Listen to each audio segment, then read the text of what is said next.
guys. Morning. Morning, Chris. Good morning. So what are we talking about? What's the topic? I'm going to test you guys. It's about seeking God. It's about seeking God. And if we don't make the choice to seek God, then we're not going to find Him. We're going to find other things, but we're not going to find God. So what we wanted to do with this message is we wanted to make it really easy for you guys to remember. Because when you leave here today, we don't want it to go in one ear, out the other. We want it to hit your heart. And when it hits your heart, you start to live out what it is that God is teaching you. And God teaches us a lot of things. He gives us a lot of promises. There's over 7,000 promises in the Bible. And think of those promises as checks that are uncashed. Checks that are with your name on it, that are uncashed, that are just for you. So today, we give you 4 choices that you must make. The choice of cashing those checks. And with each of these choices, you will have a promise. And in some instances, you'll have 2 promises, which is amazing. So my mom just told you the first R, the first choice, which each choice represents an R. The first one is risk. It must risk following God. And as she mentioned, it's a risk to follow God. It's a risk. It's scary. We give up our lives. There's nothing more scary than that. You're giving your life to God. But you know what? There's so much reward in that. There's more reward than you can ever imagine. And 2 of the promises that God makes with that risk is He'll be with us and He will protect us.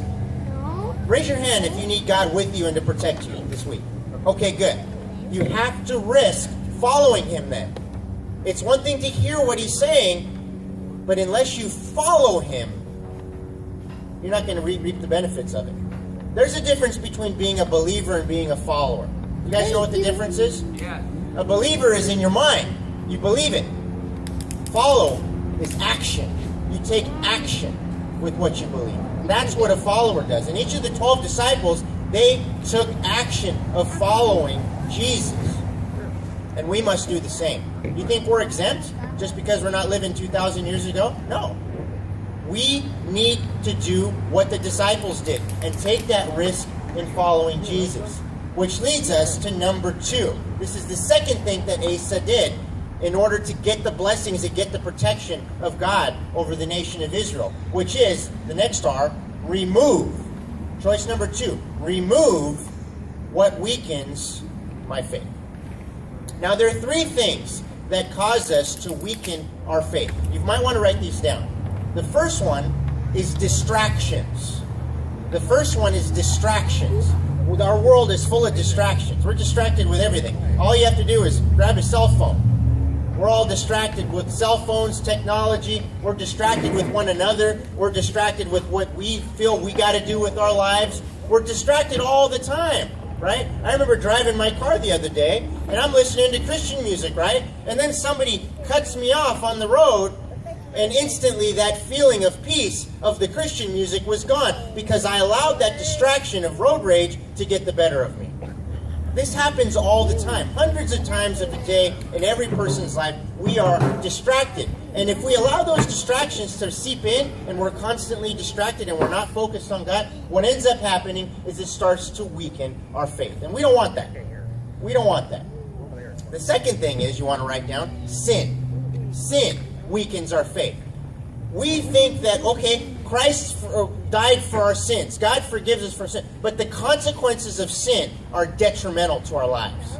They are destructive, not just to our lives and our spirit, but to other people around us.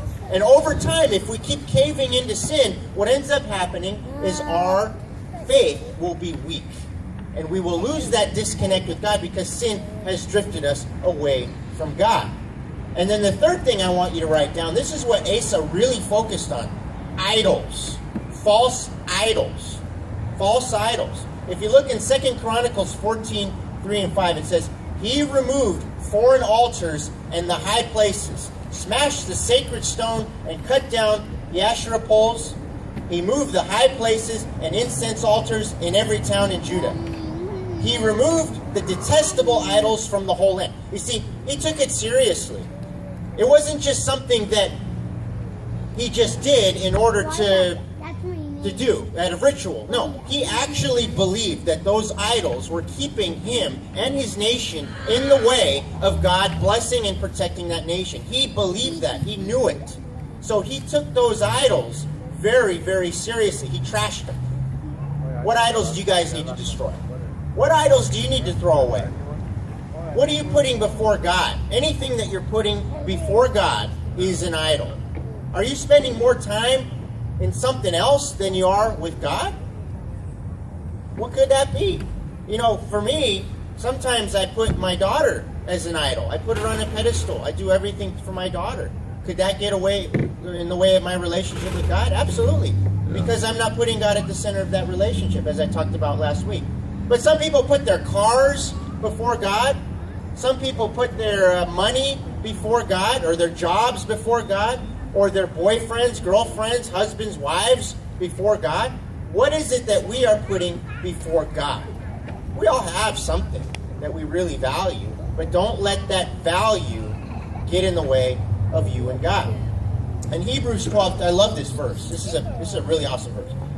Let's read this together in Hebrews 12:1. It says, "Therefore, since we are surrounded by such a huge crowd of witnesses to the life of the faith, let us strip off every weight that slows us down, especially the sin that so easily trips us up, and let us run with endurance the race God has set before us.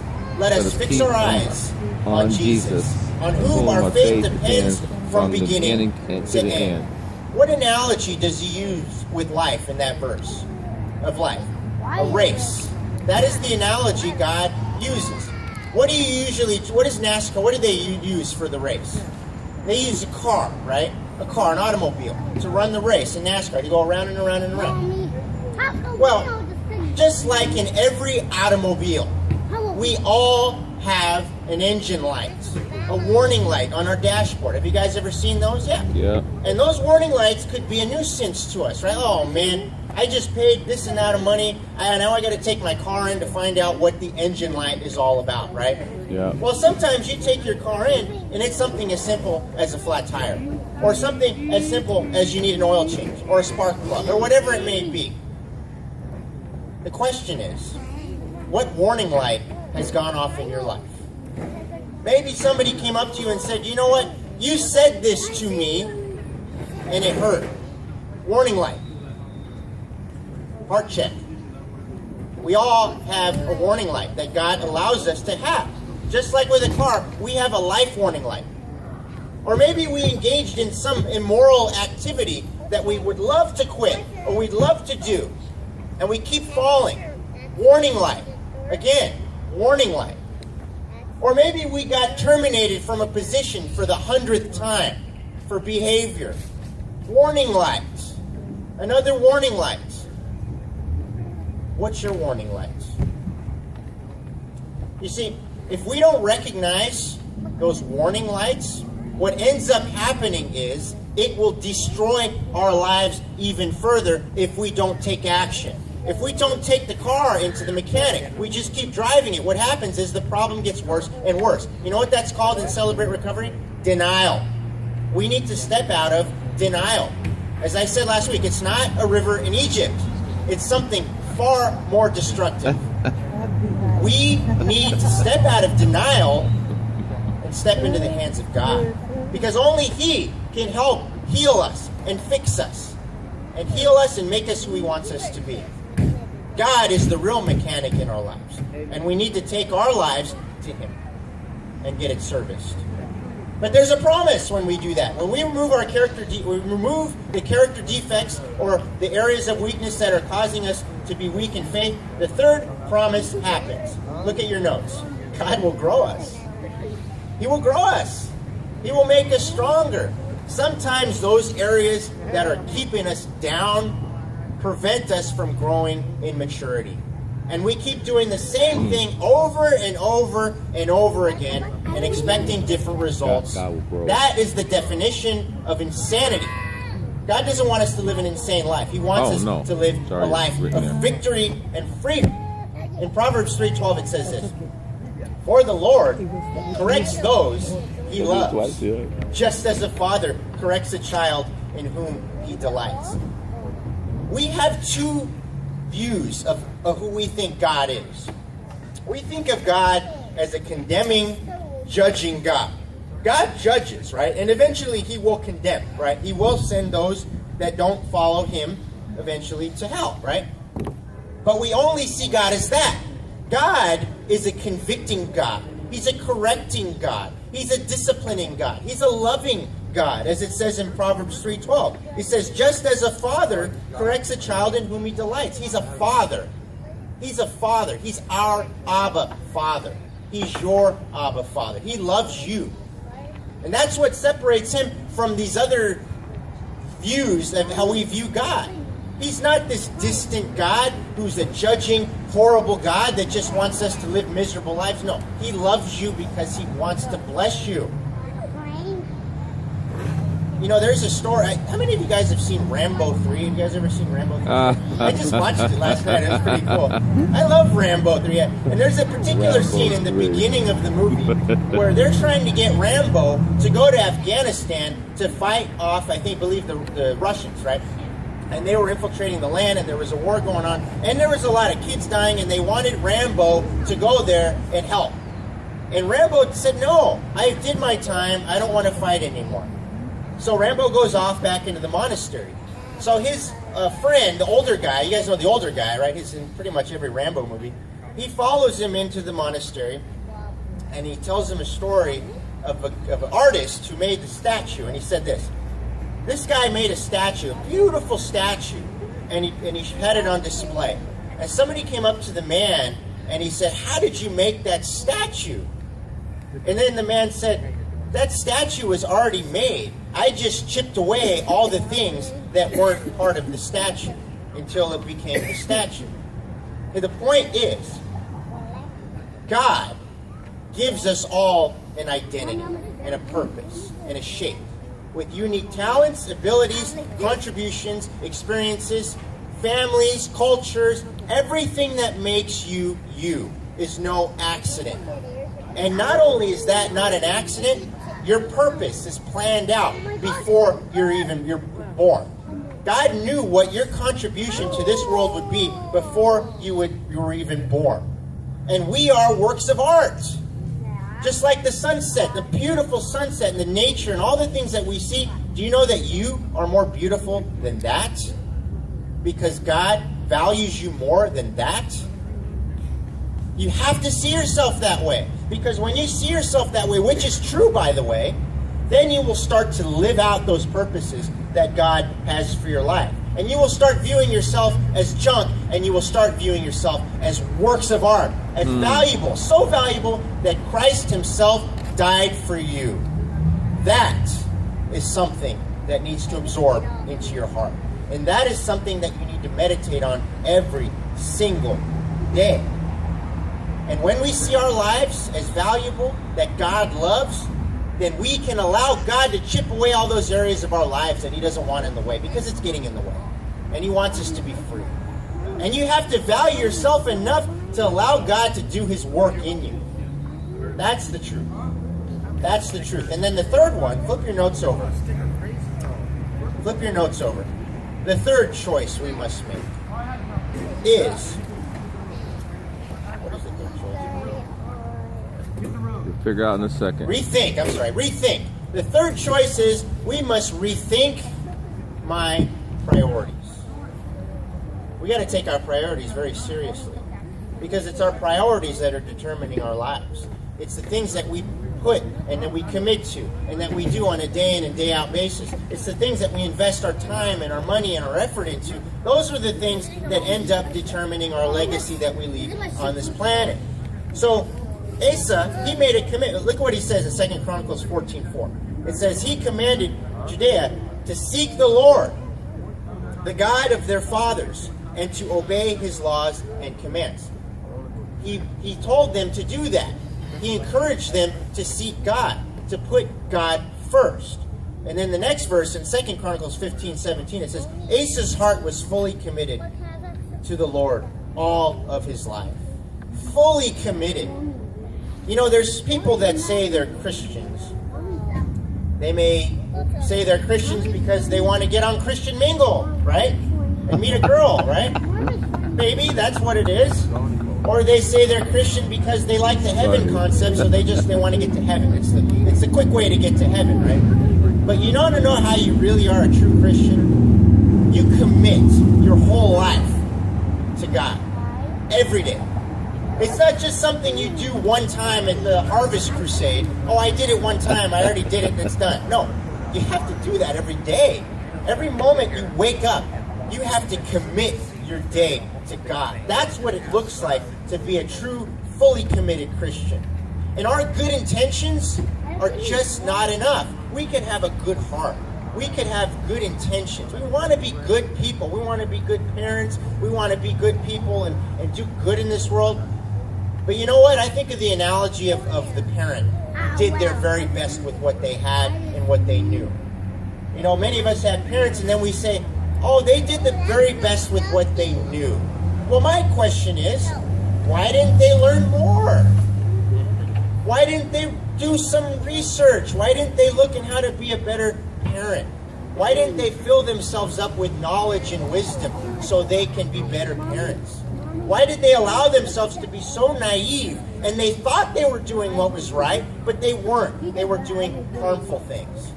Christians need to read the Bible. There is no better way to say it. If you're a Christian, you need to read the Bible. Yes, it's a choice, but it's also essential for your spiritual life. It is essential for you to be who God made you to be. And if you want to know God's will for your life, you have to be close to Him. And you have to read His Word. Otherwise, you're not going to know. You're going to live in the dark most of your life. With good intentions, but still in the dark nonetheless. In Matthew 22:37, it says, love the Lord your God with all your heart and all your soul, with all your mind. This is the first and greatest commandment. You know how to know somebody that really walks with God? You ask them what love is. People say, well, I don't know what love is. Or love is you gotta just get good things from somebody, have a good relationship. That's not love, that's lust. It's not what you get, it's what you give. And love is one of those things that you really have to learn. And only the Bible will teach it. You're not going to learn it from a music station, like Kiss FM, right? You're not going to learn it from reality TV or from some sitcom or from what the world teaches about what love is. You're going to learn it only from God. Why? Because God is love. God invented love. The only reason we celebrate Valentine's Day is because of God. The only reason why we can love our children and die for our children is because of God. The only reason that God gives us a heart is because of God. It comes from Him. That's where it all comes from. So love comes from God. And if you want to learn what it is and how to do it, you got to come to God. Now, I'm going to read you a verse. And this is a particular verse I don't want you to skim over. Because if you skim over it, you're not going to know your God. And I want you to know your God. Actually, this verse is so important that Jesus referenced it twice in His ministry. And it's found in Hosea 6:6. It says this. This is God speaking. It says, I don't want your sacrifices. I want your love. I don't want your offerings.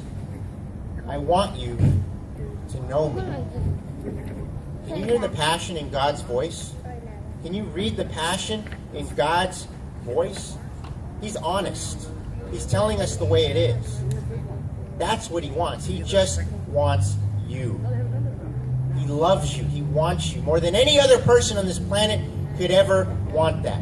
He wants you to come to Him. He loves you. He created you. He saw you from the beginning. He's seen every single breath that you've taken. He's watched every decision that you make. He's seen the good. He's seen the bad. He's seen the pain. He's seen the victory. He's seen it all. And He loves you and He knows you intimately. He knows you so good He can count the number of hairs on your head. Some less than others, right? But nonetheless, he loves you. And he knows your purpose, and he wants you to live that out. He wants you to receive the blessings. Now, there's a devotional I want to read to you guys. This pretty much sums it up. As said last week, I've been taking this war of the mind very seriously. Because like I talked about distraction, the world will distract you. So what I need to do is every morning, I need to read 2 devotionals. One, I'm reading a chapter of Psalms every morning, and then I'm also reading another devotional from Joyce Myers. You guys know who Joyce Myers is? Okay. Joyce Myers wrote this devotional called 365 Days of Gratitude, the ways to be thankful. So I'm reading that every morning. And then at night, I'm reading the Celebrate Recovery devotional. Celebrate Recovery devotional. And so one of the things that I came across this past week is one of the devotionals really hit me hard. And it was called Conscious Contact. So I'm going to read this to you guys real quick. It says, we have all been given one great choice: how we will live our lives. We can live them our way, like the Frank Sinatra song, right? Our way. But the trouble is, on our own, we lack the resources and understanding we need to avoid disaster. Most of us find that out the hard way.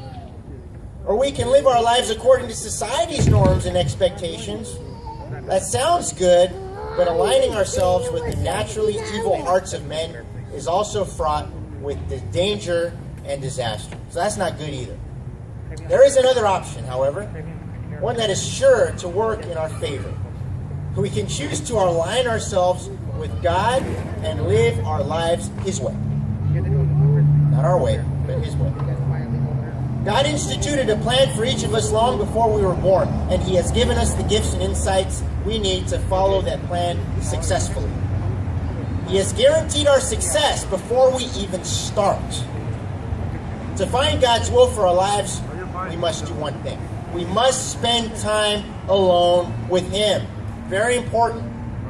Even Jesus spent so much time praying and listening for His Father's voice so He could carry out the mission for which He was sent. He made conscious contact with God, and we must do the same. God must be more than a concept to us. I'll repeat. God must be more than a concept to us. Let's say this together. God must be more than a concept to us. You see, conscious contact with God begins in His Word, His love letter to us. In its pages, we will find His will for us and learn how to make right choices. Don't you love that devotional? Powerful. Powerful. And that gives you the secret on how to discovering God's will for your life. When you seek God, He will find you, but He will also help you reveal your purpose and His will for your life. Now, the next promise is this, the fourth promise. God will bless us. God will bless us. When you rethink your priorities and you put God first, He will bless you. In Proverbs 8:34, I love this verse. It says, God promises to bless my life if, circle if, I meet with Him daily. Blessed is the man who listens to me, watching daily at my doors, waiting at the doorway. Are you waiting for God every morning at the doorway for instruction? Or are you just leaving out the front door without even saying goodbye to God or saying hi to God? Many of us do. I do. I'm guilty of that. I've lived a lot of my lives just getting up and leaving the door. But God wants us to come to Him every morning. You see, this whole message that my mother and I are preaching is about seeking God. But you want to know what the truth is? It's actually God that's seeking us. He is seeking you. He's been seeking you for a long time. And now it's time to come home. And I'm going to leave you with one verse and one more story. In Proverbs 3:6, this is my life verse. Everybody has a life verse. This is my life verse. It's found on your notes. It says, in everything you do, put God first, and He will direct you and crown your efforts with success. You want God to bless a certain area of your life, whether it be your vocational, your job, finding a job, your relationship, your finances, whatever it is. You want to get blessed? You put God first. and He will crown your efforts with success. So I'm going to challenge you this week. Pick one area to put God first. Just one. Because I want to prove to you that this works, because it did for me. Pick one area in your life that you will put God first and allow enough time to pass for you to see what God does. I challenge you. Put Him first. If you are working, then imagine that you are working for God. Imagine that you're not your boss, but for God. So the effort that you put in is for God. And He sees every second while you're working. Whereas your boss may go to the bathroom, or he may leave early, and then you might be tempted to cheat or not work as hard, right? But because God is your boss, He's watching, and you know that, and you're working for Him. I did that. And you know what happened after 4 months? I got a promotion. I actually got a promotion at work by doing that, by following that simple formula. We all have a choice. Everybody here has a choice. Volunteers, the tenders, everybody driving here, everybody in the world has a choice with what they're going to do with their lives. And I want to read this story that Jenna gave to me earlier yesterday. Pull out this green sheet, because this sums it up. This sums up your whole life right here. I'm going to read this to you. One evening, an old Cherokee told his grandson about a battle that goes on inside people. He said, "My son, the battle is between two wolves inside all of us. One is evil. It is anger, envy, jealousy, sorrow, regret, greed, arrogance, self-pity, guilt, resentment, inferiority, lies, false pride, superiority, and ego. The other is good. It is joy, peace, love, hope, serenity, humility, kindness, benevolence, empathy, generosity, truth, compassion, and faith." The grandson thought about it for a minute and then asked his grandfather, "Which wolf wins?" The old Cherokee simply replied, "The one you feed." I'm going to leave you with that. Let's hear from my mom as she comes up.